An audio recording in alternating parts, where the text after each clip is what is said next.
Hey, good morning, guys. Welcome back to North Country Off Grid. You're watching a coffee talk with Chad and Shelby. Hey, guys.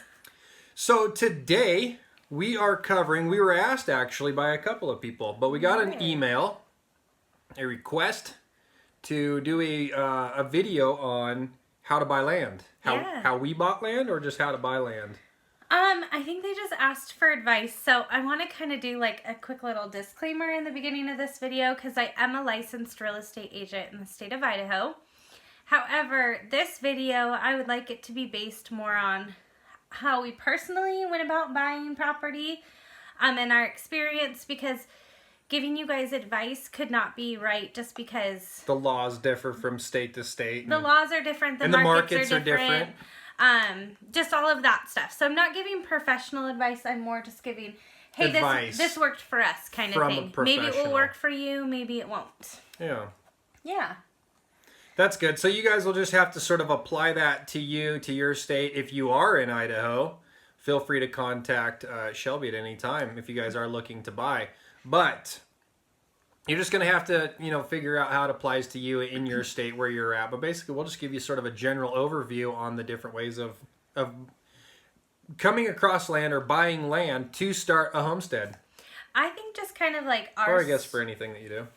Doesn't have to be a homestead. We assume because it's a homesteading channel, someone's asking us because they want to go out and homestead, which we fully support and encourage. So I think that like the best thing that we can do is just kind of share our story and what worked for us. So should we just take it from day one? Yeah, like let's talk about how it was a dream and how we made it a reality. Okay. Yeah. So Chad and I lived in a house and we had a mortgage and we always felt suffocated by our bills and we really wanted to go live out on land. And I think my vision at least originally was, oh, well, we need to have a big house and we need to have electricity and we need to have water. And that means a really big mortgage. And so that just wasn't something with raising 3 kids. Well, not just a mortgage per se. You have an entire set of bills that come along with that lifestyle. Yeah. And so for us, like we've always made our kids be a top priority. So that means that one of us has always been home to take care of them. So we've always done everything that we've done on basically one income or close. One in a partial. So that wasn't going to be realistic for us anytime soon. So Chad and I got sick of being in the house waiting and dreaming and hoping for one day. We also became very discontent with the quality of life that we were living. Mm-hmm. Just all around. We weren't happy with it. It wasn't fulfilling to us. We just didn't see a good end game benefit of it. So what we wound up doing is we had this conversation for a little bit and said we need to go do this. How do we do this? Mm-hmm. How do we make it happen? And at this time when it is taking place, Shelby had become a real estate agent. So I'm talking to my real estate agent and I'm saying, listen, I want to go buy property. What do we do? What are our options? And I didn't really know. I was brand new licensed and I didn't really know. So we just started looking at land and we started looking into seller financing because we had a small down payment. Did we come up with like a price range or what did we put in for guidelines? Like did we just decide really we want at least 10 acres and then let's see what the market says for that? We did. Okay. Yeah, we wanted at least 10 acres and I remember the very first day that we went out to look. I took Chad to the first one, and the first one, he was like, this is perfect. And that continued to everyone that we looked at. Let me finish this story. He wants to bypass this. But it was funny because, like, we had talked at home about everything that we had wanted. We wanted privacy because we lived in a neighborhood where that was not a thing. We wanted seclusion.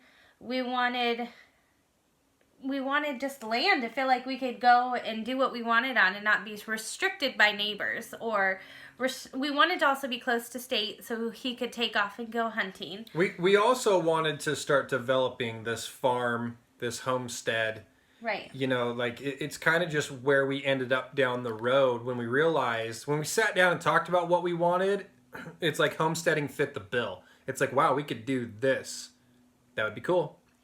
Yeah, I don't think I quite knew what we were planning at that time, but I was in. I just wanted a different lifestyle, and I wanted the freedom that that was going to bring. So, anyways, this first one had like this old... The first property? The very first property we went to go look at. Oh, yeah. It had this old rundown barn that creeped me out. Like, not even barn, it was more like a shack. And it just was like... A shed. Shed, okay, maybe. Shed. But it was creepy vibes. It was not what we wanted. There's neighbors on like all three sides. And Chad's like, this is perfect, let's get it. And I'm like, no, this has nothing that we've talked about that we've wanted. Like, let's go on to the next one. And then the next one, I think you liked more than the first one. So the first one was out. And then the third one that we went to... By this point, you know, we'd been driving all over North Idaho to try to find the right property. And by the time that we got to this property, it seemed like we had zigzagged all over the place, and I was kind of over it. We had 3 young kids in the car. We'd been walking through the trees and everything, and I was like, this one's just way too far out. This will never work, but we'll go look because we're almost there. And we got there, and I think we both were instantly like, okay, this is really nice, but I am a real estate agent, and all my business is in town because I'm born and raised in Coeur d'Alene. That's where all my clients are. So this would be a huge commute for me. So this is just going to have to be off the table. So we went home, and then we kept on thinking about it, and we really liked it. I think it was priced really well, too, because of how far out that it was. Mm-hmm. So it was something that we sort of kept coming back to. And when we originally went the first time, we didn't even find it. Turns out we were looking at the one next to it, but they all looked the same, basically. Yeah. It was flat terrain with just tons of, like, timber, and they were the same. You saw one, you saw them all. Yeah. It was just a location. We just didn't find it. Yeah. That is true. I forgot about that. Yeah. So we went back a second time and got better directions on where it was. And when we walked it, we were like, okay, this is nice. And coming straight here from town, it really didn't take that long. Yeah, it wasn't bad. And you know, you got to think like, okay, I want to move out, but I don't want a long drive. Is a little silly. Yeah. So you kind of got to prepare yourself for that, because when you are used to being, you know, in town, 5-10 minutes to work. I've always had long commutes or commutes that were all over the place, but I've also had convenient commutes. So when you look at it, it's like, okay, it's a minimum of 45 minutes. You know, it's a small inconvenience, I think, to deal with, because it was just waking up earlier. But I had a beautiful drive while drinking my coffee to work. So we got past it real quick. We did, yeah. And I mean, now my opinion on it is, shoot, I'd rather drive an extra 20-30 minutes and have privacy. But anyway, so I wrote the offer on that one, and I didn't know what I was doing. I was still new in the business. Definitely my first seller financing I had ever done. So, well, explain what that is. So seller financing is when this... What are your options to buy? So when you buy, if you want to buy land, if you want to buy anything, you either have to have cash, get a loan. Mm-hmm. Which, with a loan, you have to normally, in our market at least, you have to normally have about 20% down to be able to get a loan. So you need a down payment. And a sizable one. Okay. And then also, sometimes, depending on the bank, getting land can still be a difficult thing for a loan, because normally they're going to want some kind of stipulations on what you're going to do with that land, because it's the bank's interest as well, because they are loaning you the money.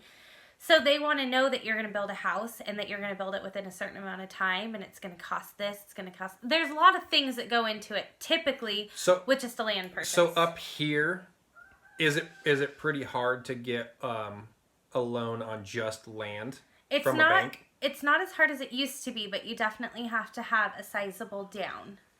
And again, the stipulations. So for us...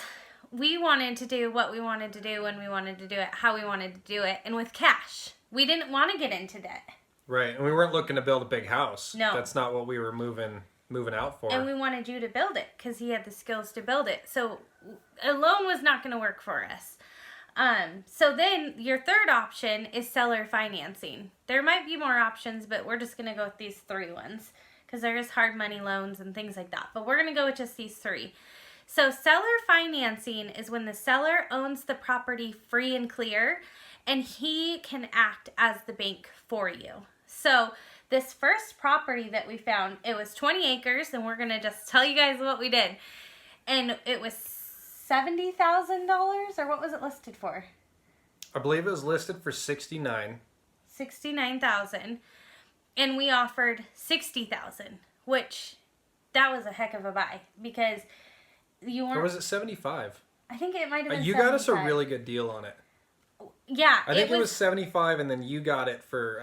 $60,000, because... 59, yeah. There wasn't going to be any power nearby. So we were like, it's going to cost us a lot to bring power. I think it would have cost somewhere in the neighborhood of about $30,000 to $50,000 to bring power to the property. Mm-hmm. So, these are the sorts of things, if you're looking for an off-grid property, that you need to think of. The further you are from utilities, the further you are away from, county maintained roads, that sort of thing, your value in your property is going to be... It's going to be less as far as monetary value. It is.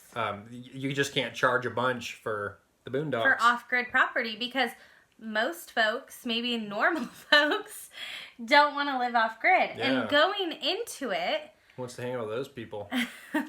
Going into it, I wasn't going into it thinking, oh, we're going to live off-grid. I really wasn't. I was thinking that eventually we'd bring power. So that was just our mindset, and that gave us... Long term. And that gave us negotiating powers, too. Yeah.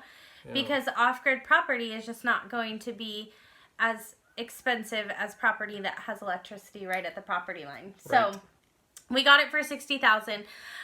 So we offered that, and then we offered, I think we put $8,000 down. Do you remember how much we put down? I think we put $5,000 down. I think it was $5,000. And with seller financing, typically they're going to want 10%, give or take. Typically, their agent will most likely advise them to take a down or something. The cool thing about seller financing is everything is negotiable. It is. Everything, because it doesn't matter. It might be someone who's willing to carry your contract for 100 years and all they want is $1 a month. Mm-hmm.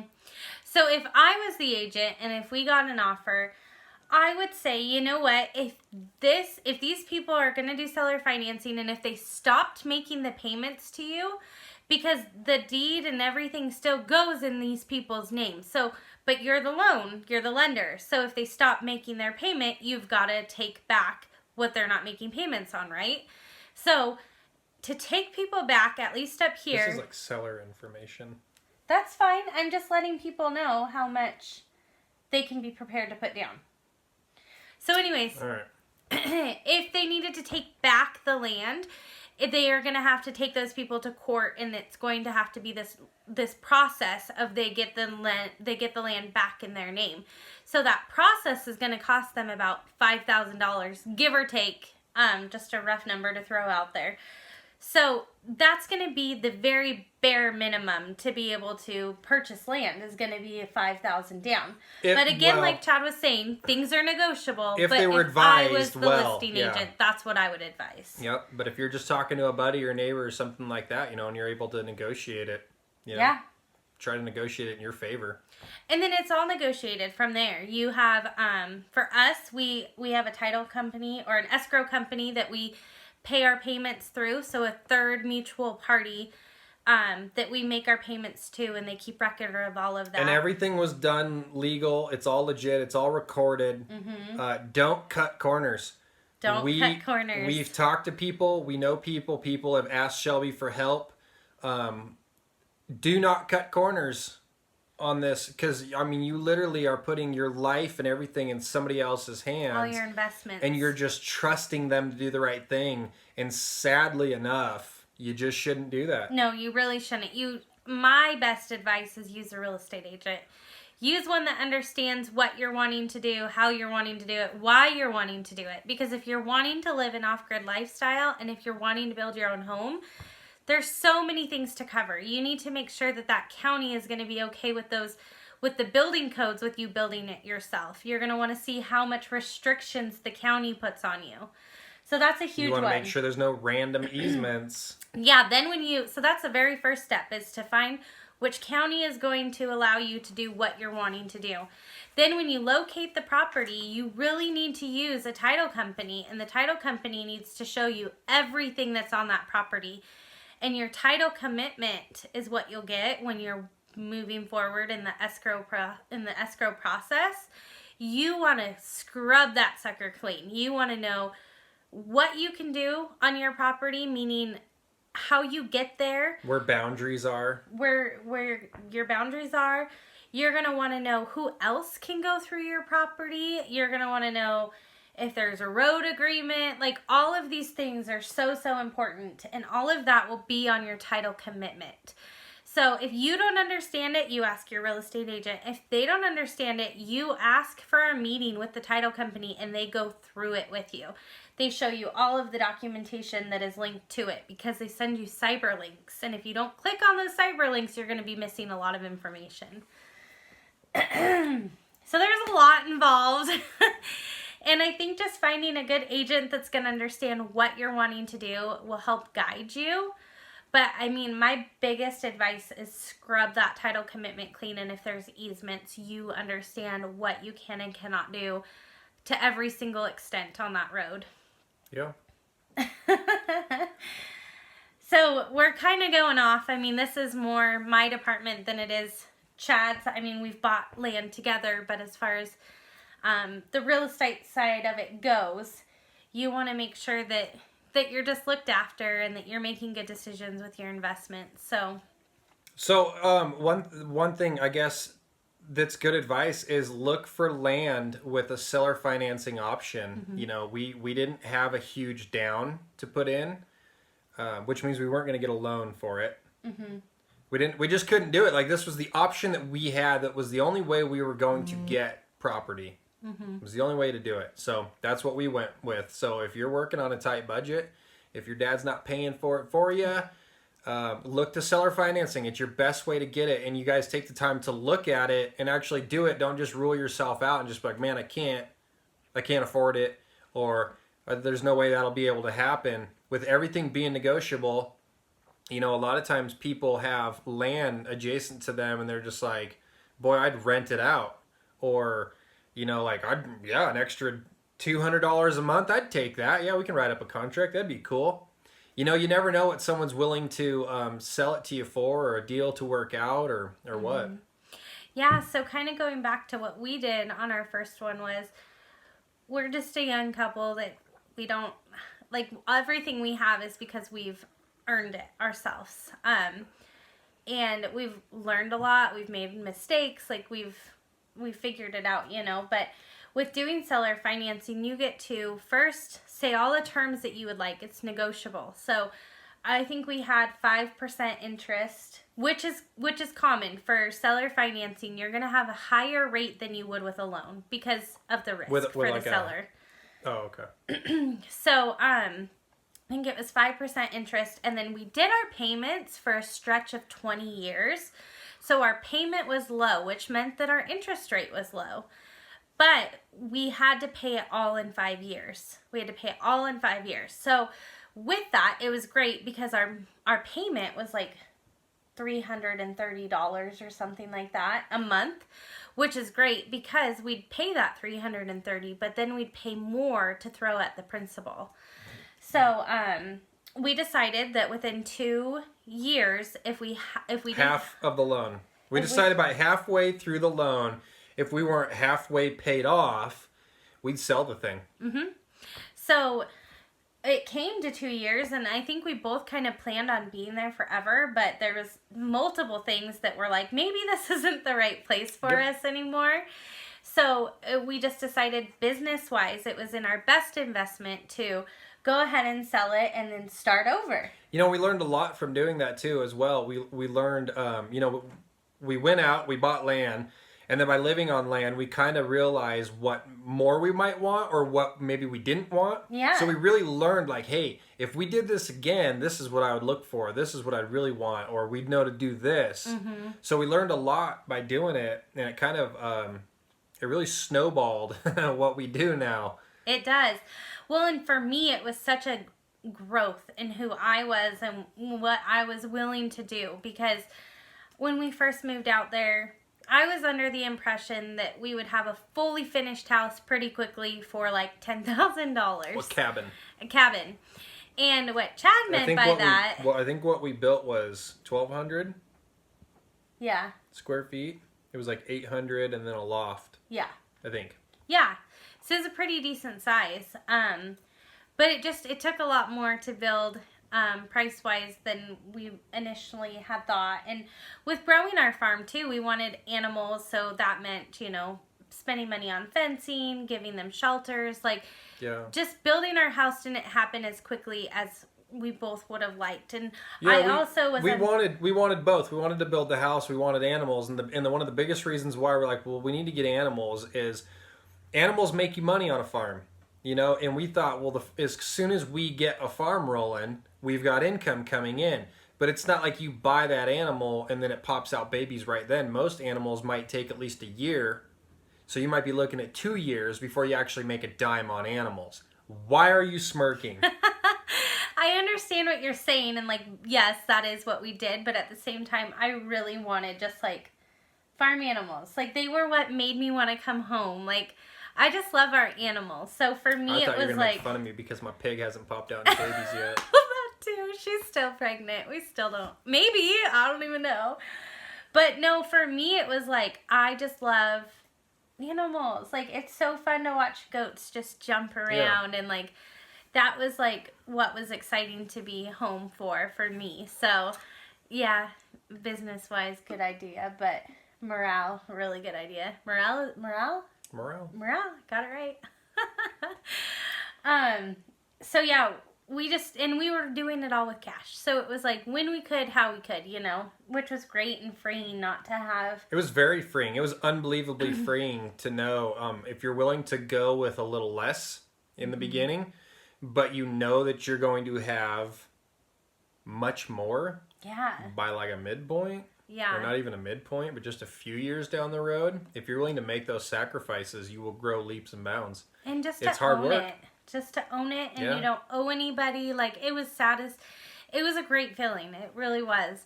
But, so we decided, I was hey, I did a comparable market analysis on our property, and this is what I think we could get for it. And Chad was really? So we decided to put it on, and it went pretty fast. It really did. I think we got an offer in 3 days. Yeah. No. It took a little bit. It was a couple weeks. Yeah, because I did do a price reduction, and as soon as I did that price reduction, it was gone. So yeah. So basically, what we did, guys, is we kind of we had a plan on that one. We sold it, and that bought this farm for us. Mm-hmm. That also bought another piece of property for us that we have now as an investment property. With some exciting things that we plan on doing with that. Yeah. And that could affect you guys, quite possibly. If you want to come and visit North Idaho and experience what North Idaho is about, that might be an opportunity that you guys will be interested in the future. Yeah. So we're just moving and shaking, and we roll with the flow. I feel we roll with the flow. Is that not a saying? No. Nope. We roll. We go with the punches. Oh, okay. So we don't roll. We just go. You roll with the punches. Okay. You go with the flow. Oh, shoot. Okay. We punch the flow. We just do it. No, but truthfully, I first went into this feeling I need power. That's what I need. And I need a shower, and I need all of these things. I thought my kids needed them. But truthfully, I have come to love the simplicity of just being off grid, and that, what that means for our family. We spend some really good solid time just bonding, good old fashioned puzzles or board games or card games. We are just such a tighter family unit for this, because of this lifestyle. I think being able to exist without power is actually much easier than you would think. It's definitely different. Yeah. It's definitely a 180 from walking around flipping on switches. But it's very easy to get used to. You just kind of move your, we wake up earlier and then we go to bed sooner. We kind of rise and set with the sun. I feel we're on God's schedule. Yeah, it's kind of more of a natural schedule. There you go. I found it easy. anyways, this is, yeah, so just to kind of keep it on point. So that's how we did it. In a nutshell, I mean, this is kind of a quick video, but kind of long with a lot of information. And if you guys have any questions, or we didn't cover something, or you didn't understand anything that Shelby said, just put it in the comments, and we can answer you guys individually. We got a few questions on this topic, so we decided to make a video. So if we didn't answer your questions, or you want to know more, elaborate on something, just put it in the comments, and we will we'll get back to you. If we don't, email us. Yeah. We've experienced so much growth lately in our channel that we try to absolutely respond to everybody. If you were having a conversation with me and I just stopped all of a sudden, it's because so many comments have been flooding through that I don't get notifications for like the little conversations. Yeah. So if you're asking me questions and I'm not answering it, guys, send us an email. Yeah, and we appreciate it. We're so thankful. It has been so fun to get to know you guys and have you guys ask us questions, and we love doing it. So we try to be as open as a book as possible and let you know where we failed, where we've gone right, what has worked for us, what hasn't. So we're happy to share. What we'd change.